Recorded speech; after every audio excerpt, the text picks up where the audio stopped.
babe. Say, how about a little... Ouch! Does that answer your question, buddy? The Adventures of Maisie, starring Ann Sothern.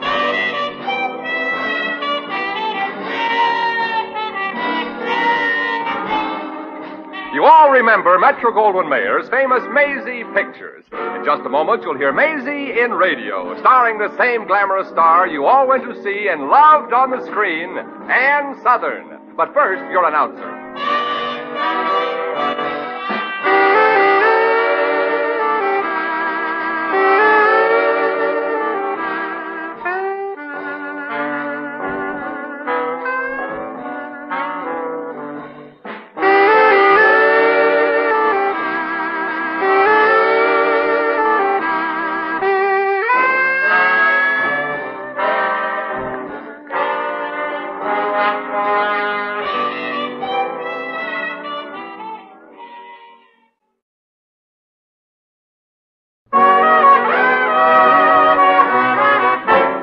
Here's Ann Sothern as Maisie. Yep, I'm Maisie, like the fella said. Maisie Revere. Just a gal that started at the bottom and stayed there. By profession, I'm in show business. Show business. That's basic training for starving to death. Right now, I'm in California. You know, the state that's surrounded on all sides by Los Angeles. I came out here to maybe crash into the movies. But here I am, a waitress working in one of those swank Hollywood restaurants. One of them $20 a bottle champagne joints, where you pay triple, see double, and feel single. Uh-oh. I'm getting a signal from the maitre d'. Maisie, if you don't mind, please. The party at table 8 is complaining about his steak. I know, Mr. Captain, but I can't take the steak back. He already bent it. Really? Strong, isn't it? Yeah, muscles of steel. What you want I should do? Get him another steak? But perhaps I'd better handle this, Miss Revere. And I think you'd better take the order of those 2 young tourists on number 12. Oh, you mean the table right off the kitchen, our snake pit? Yes, they've been waiting a half hour to be served. You may take their order, Maisie. Okay. Well, Maisie, this is your lucky day. A chance for a real dime tip. Oh, miss, we've all been waiting here for a half hour. You have?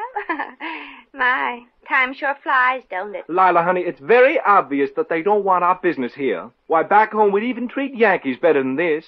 Let's go. Roger Beaufort, I don't intend to stir a foot from this nightclub until I've seen my very special movie star, Jonathan Bradshaw. I know he frequents this place. I read all about it in the fan magazines. Well, you kids better save your hard-earned money.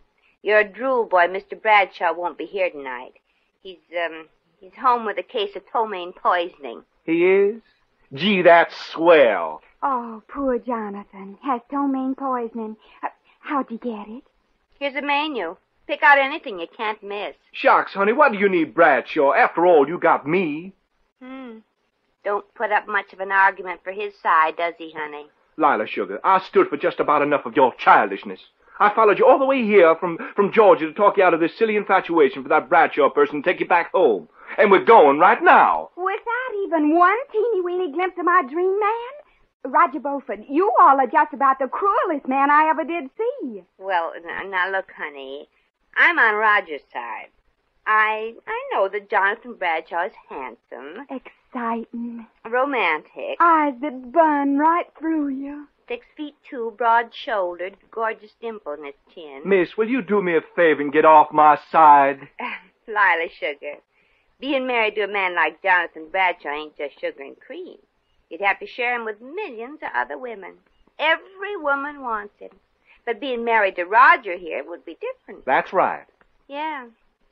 No other woman would want him. Exactly. Hey, now say, wait a minute. I don't understand what you all mean, miss. Well, I do. I think. I mean, you got a nice boy here who's nuts about you. You ought to go back home and marry him before he finds somebody else. Yeah, maybe I really should. Oh, I could never marry anybody else. Roger, shut up already. Well, I couldn't marry anybody else. There are other girls back home who are just crazy to marry you, aren't there? Well, they are. I mean, they sure are. So, Roger Lee Beaufort, you all have been doing a little shopping around while my back was turned. Oh, but Lila, honey, sugar, I just made up. Made up what, Mr. Beaufort? Made up his mind that if you wanted to hang around Hollywood just to get a look at Jonathan Bradshaw, that he was going back home and marry that cute little redhead that's been throwing herself at you. Right, Roger? Roger. Hey, wait a minute. Cute little redhead? I don't remember no... That seems like there are lots of things you don't remember, Mr. Beaufort, including the fact that you asked me first. Now, look, honey, you're the only girl I ever wanted to marry. I'm the only one you will, Roger Lee Beaufort. We're driving back home right now. But what about Jonathan Bradshaw? I thought you wanted to get a good look at... Delicious crackers, aren't these, sir? Thanks for jamming that crack in his mouth, miss. For trying to make up silly reasons for me to stay here. He should be choked. You go get the car immediately, Roger. I'll be with you as soon as I powder my nose. Feel better now, son? Oh, yes, ma'am. Well, Roger, looks like a complete victory for your side. Yeah, gosh, I still don't get it. Just because Lila got the notion that there were other women interested in me, she suddenly discovered I'm the only man in the world for her. Now, how do you explain that? Well, the answer's simple. She's a woman. Oh, yeah. Oh, Maisie, if you're through with these people, kindly wait on table 14. Sure, Captain. I'll be right over and... Jonathan Bradshaw. Bradshaw? You mean he's here? Oh, gosh, just wait till Lila sees him. Oh, but you mustn't see him, don't you understand? No. Neither do I, Miss Revere. Well, if she gets one glimpse of him and then checks with what she's going to marry, could be even the redhead back home wouldn't help, don't you understand? Miss Revere, Jonathan Bradshaw is a star and a customer, a spending customer. And if we lost him... Say, that's it. That's just it. Oh, I'll wait on Mr. Bradshaw, Captain, like he's never been waited on before. Thank you, Maisie, and do hurry. He's been doing a love scene with Esther Williams all afternoon. And that kind of work gives a man an appetite, you know. Now, Roger, get out in the parking lot and get your motor going for a fast takeoff. Oh, gosh, now I get it. Oh, but Lila's in there powdering her nose, and she's a long powderer. Yeah, that's why I'll have to get Bradshaw out of here before little Lila fastens her eyes on him. Now, get going now, chum.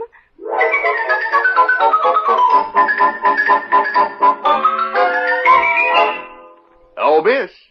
Waitress. Was you addressing me, chum? Miss, do you realize who I am? I'm Jonathan Bradshaw, the famous movie star. So what you want I should do? Fall away dead?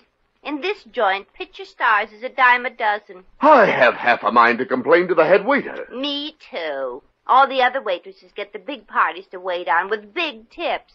And what does that schmo hand me to serve? A table with one tired customer. Well, that does it. Oh, Captain. Okay. You don't have to make a federal case out of this. What do you have? Oh, that's better.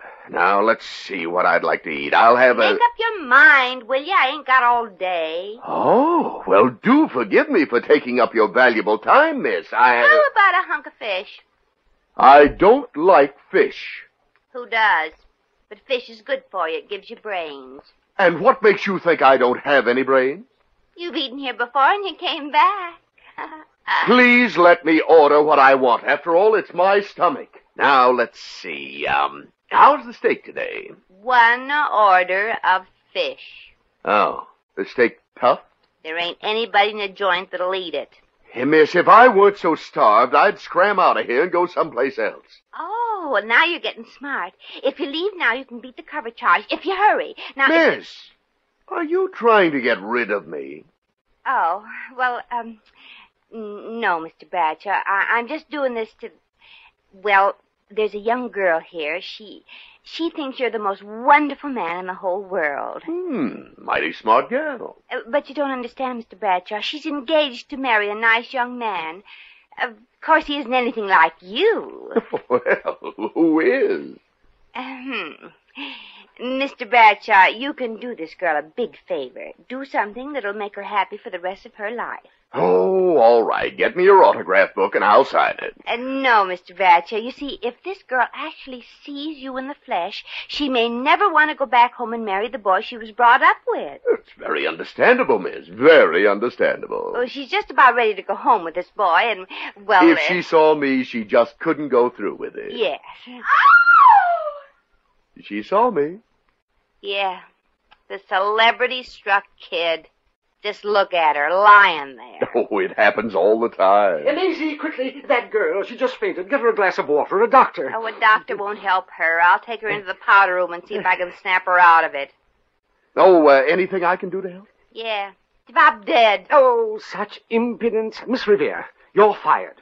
Turn in your towel. Oh, come now, Captain. Give the girl another chance. I guess I'm really to blame. Oh, very well, Miss Revere. You may stay on. But first, do something about that girl lying there on the floor. One of our patrons may trip over her. Oh, I'll handle it, chum. Look, I'm truthfully sorry that I've been the cause of any disturbance on that girl's part, miss.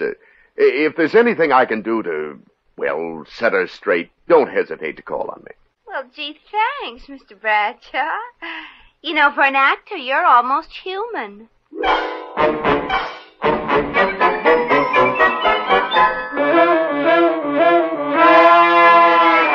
There.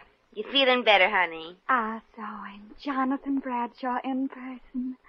Oh, and me just dreaming. Oh, sure, a doll. Now, honey, if you feel strong enough to leave. And he looked at me, and he smiled at me, too. Sure. Now, we can't keep Roger waiting. Oh, I can't go home now. Now that I've seen Jonathan. Look, honey, Roger, the cute redhead back home, you remember? When he looked at me, his eyes, they seemed to say, don't go out of my life, my darling. I want to meet you, get to know you better. That redhead's gonna get Roger, honey. I don't care. I'd wait forever for Jonathan. Forever. But what about Roger? That child? Well, look, honey, you ain't no Al Jolson yourself. Oh, Jonathan is kind, gentle, understanding. In every picture, he's just what any girl would ever dream of. The perfect, romantic, sincere lover. But that's just a part he plays. Honey, suppose you found out that Jonathan wasn't really what you thought. That in true life he was, a wolf. Oh, no. He couldn't be. He just couldn't. Well, that would destroy everything that's ever been between us. Everything. Would you be afraid to meet Jonathan Bradshaw at his apartment? I saw you talking to him and pointing me out to him. He didn't invite me to his apartment. Well, honey, I cannot tell a lie, but sometimes. Yes. He did? When? Where does he live? What'll I wear?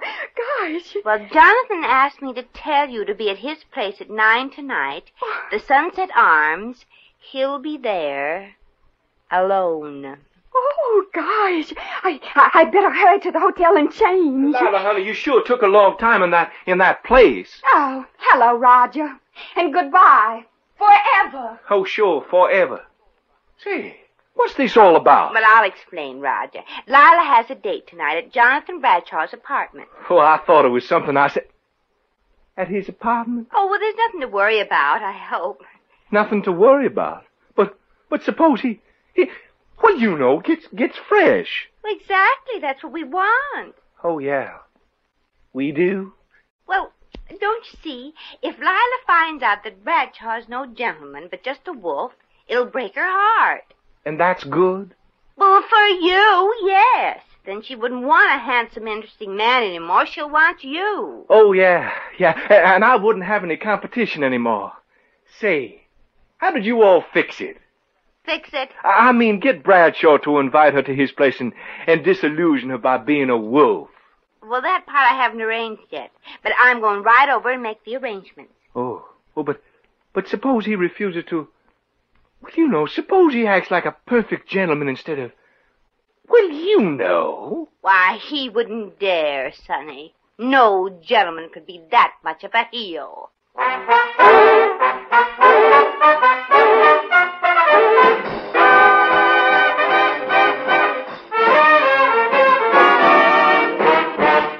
The Adventures of Maisie, starring Ann Sothern, will continue in just a moment.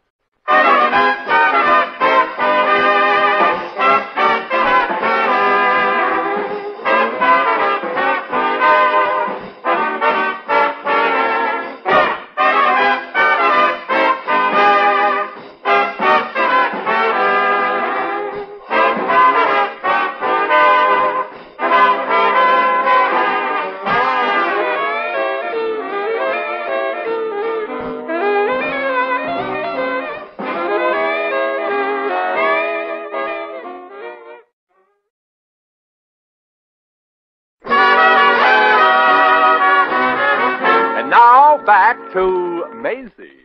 Oh, there you are, Maisie. Give her this. Give who what, Captain? Why, the girl who fainted. Give her this brandy. It'll make her feel like a new woman. That'll be a switch. Right now she feels like a new man, Jonathan Bradshaw. You pardon me now, Captain. I gotta go over to Mr. Bradshaw's table. Here, let me have that brandy. The brandy? Yes, when I tell him what's in store for him tonight, I got a feeling he's gonna need it. Maisie, Mr. Bradshaw just left. Left? For his apartment. He said he's expecting a woman. Yeah, I know. But wait a minute.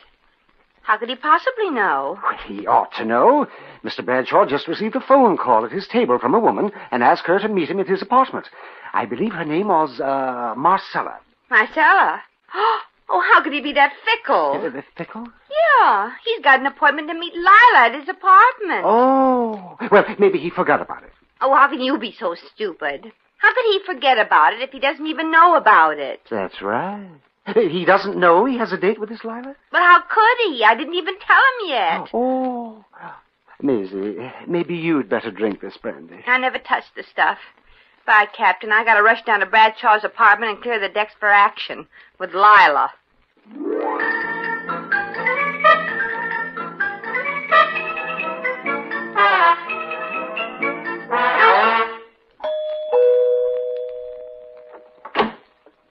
Oh, you're a bit early, my What are you doing here? I'm the one that asked the questions, Mr. Bradshaw. What is she doing here? Is she? What's she? Oh, you needn't try to lie out of it, Mr. Bradshaw. I know how it is. You do? How is it? You must get rid of her, or it'll spoil everything. There's something to be spoiled. Well, how would she feel if she came here and found her here instead of her? Did you ever think of that? Look, I don't understand. But how could you? You've never been a woman. It's true. And frankly, I'm glad. Now, if you don't mind leaving real fast, I'm expecting a woman, and she wouldn't relish finding another one here. That's right. And I don't want Lila to find out about you that way. Lila? Who's Lila? Who's Lila? Well, she's the one that's coming here you should make nasty-type love to, silly. Oh, yeah. I was so excited I forgot all this might come as a bit of a surprise to you. Just a bit? What's this thing about making nasty-type love to this Lila? Well, Mr. Bradshaw, back at the restaurant, you said you'd do anything to make Lila content to go back home with her boyfriend and marry him. Now, do you understand now? Should I? Well, the only way I figured Lila would ever forget about you was to disillusion her about you. Show her you were nothing but a wolf. But I'm not a wolf. I'm a plain, ordinary, respectable married man. And being a real good actor, I thought all you had to do was... married? To a woman? Yes, it's a family trait. All we Bradshaws married women. But you can't. You mustn't. What did she think? Exactly. Marcella's a very jealous woman. Marcella? Well, we've been married a long time, secretly. Keep separate apartments and all that because, well, it might hurt my box office draw if my female admirers knew I wasn't available. My wife says. Oh, my gosh. Why didn't you tell me before I went through all this trouble? Well, I'm sorry. Wait a minute. I'm the injured party. Why should I be sorry? My wife. Well, I guess that answers your question. I'll go out and try to head Lila off. Yes. No, you can't leave. Well, please, Mr. Bradshaw, you're a married man. Marcella mustn't see you. Quick, there's a closet behind the goldfish bowl. Go, get in there. Well, it's too small. Besides, I can't swim. Get in the closet. Quick. Oh, okay. Now, don't make a sound, and don't you even... Oh, good evening, Marcella, darling. Greetings, Jonathan, darling. Sorry, I'm a little late. Yeah, I'm glad. Come in. Sit down on the Lila. Let me take your Maisie. Jonathan, whatever has come over you? Oh, nothing, dearie. It's just... Just that you've been working too hard. Yeah, I have? Yeah, I have. Oh, well, Marcella's here, darling, to make you forget all your troubles. Oh, Marcy, honey, I know you're a very understanding woman, intelligent and modern. And shrewd, too, darling. And I know exactly what's going on. You do? Yes. See, the reason I insisted on this arrangement of keeping our marriage secret is because, well, darling, your attractiveness to women isn't quite what it used to be. That's what you think, honey. That's what the studio thinks, too, baby. I know this arrangement of ours is far from, shall we say, totally satisfactory. But if our marriage ever became known, darling, your box office draw would really be dead. Oh, darling, you're in an awful spot. You don't know the half of it. Oh, but I do, darling. There's only one thing that'll put you up there among the box office champs again. A good story. Hey, yeah. Let's discuss it, dear. At your place. At my place? Yes, I want to go someplace where I can breathe. Oh, you can breathe here, darling. Yeah, I mean permanently. Honey, Jonathan, what was that? What was what? That. It came from the closet. Oh, that was the cat. Yeah, I said that was the cat. Meow, meow. Oh, Jonathan, darling, you know very well they don't permit pets in this building. Yeah, I know, my dear, but it was just a poor stray kitten I picked up. It was so sad, so forlorn. Oh, Jonathan, you're just a big-hearted baby, aren't you, picking up a stray cat? Yeah. Gesundheit. Thank you. You're welcome. Well, a talking cat, eh? And a blonde one, too. Hello. Yeah, Marcella, darling, you've got to believe me. I'm perfectly innocent. You expect me to believe that, dear? Well, I know it isn't easy, Mrs. Bradshaw, but you should force yourself. You're the only one that Jonathan loves. Yeah, that's right. I've never seen this woman before, have I, Maisie? You've never seen her before, and still you call her Maisie. Oh, come, you can do better than that. No, but I think I can. Mrs. Bradshaw, your husband is a wonderful guy, really wonderful. I came up here to ask him to do a favor for charity, and when we heard you come in, we knew it would look funny finding me here, so I hid in the closet. Well, that's believable. It is? I mean, Marcella, you're wonderful. Yes, you're the only woman in his life, Mrs. Bradshaw, the only one. Oh, I'm sure of it. I hope. Oh, I do hope you all will forgive me for just walking in, Mr. Bradshaw. But the door was open and I thought... Well, I didn't think you had company. Lila. Well, Jonathan, looks like this is your big day for stray kittens. Yeah. Here, look, folks, if you'll excuse us, I'd like to be alone with the woman I adore. Oh, thank you, Jonathan, honey. I feel the same way about you. Now I've got to get my thinking cap a-working again. Well. It looks like the entire story hasn't yet come out. Hey, miss, I meant I wanted to be alone with my wife. Your wife? Oh! I think I'll go now. This is where I came in. Unhand my fiancée, Bradshaw, you wolf. Roger, what are you doing here? I followed my girl here when I found out that Yankee had invited her here for... Roll up your sleeves, Bradshaw. I demand satisfaction. Oh, go away before I slap you, Sonny. Okay, but you don't have to get sore. I was just doing what Maisie thought I should. Maisie? Oh, look, this is getting a bit too complicated to follow. Maisie, would you mind doing the honors? Well, it's a long story, Mrs. Bradshaw. Mrs. Bradshaw? You his mother, lady? No, his grandmother. Sure enough. Say, you look kind of young for a grandmother. Oh, Roger, shut up. Mrs. Bradshaw, I guess I'm just a jerk. Hey, never mind the obvious. Get on with what this is about. You mean you don't know either, Jonathan? I'm the only one that knows the whole thing. It started this way. I was working at this restaurant, and Lila and Roger here were...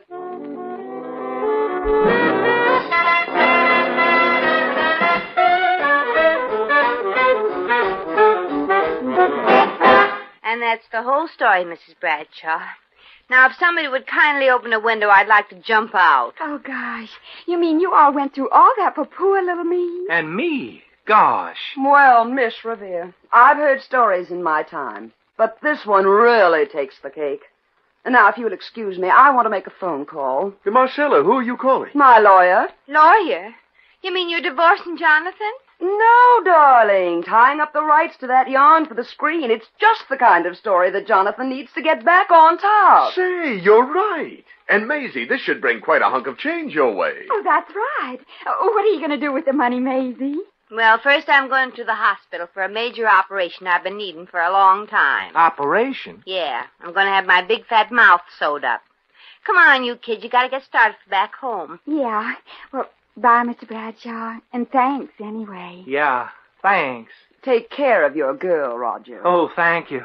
And take care of your grandson, Mrs. Bradshaw. He's a killer with women. Oh, go already.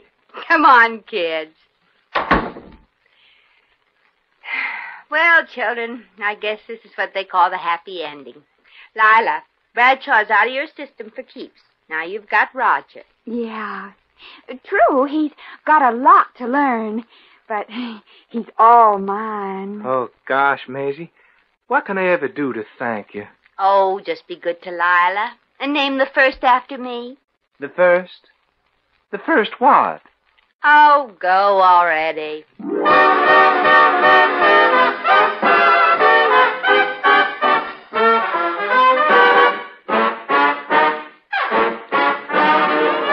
In just a moment, we shall return to the adventures of Maisie.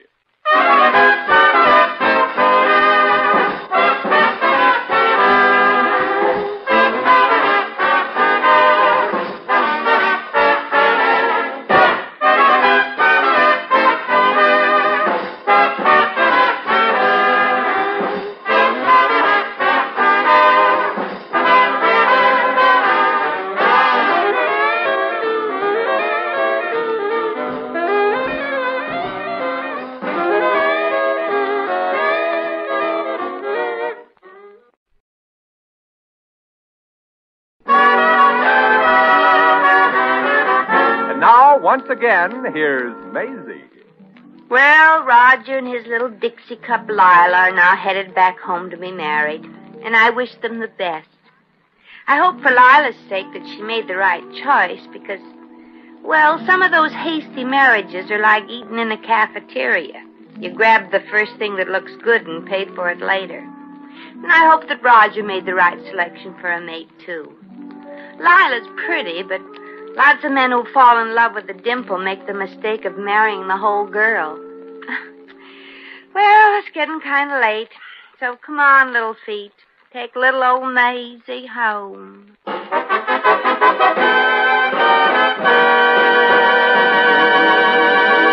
You have just heard The Adventures of Maisie, starring Ann Sothern.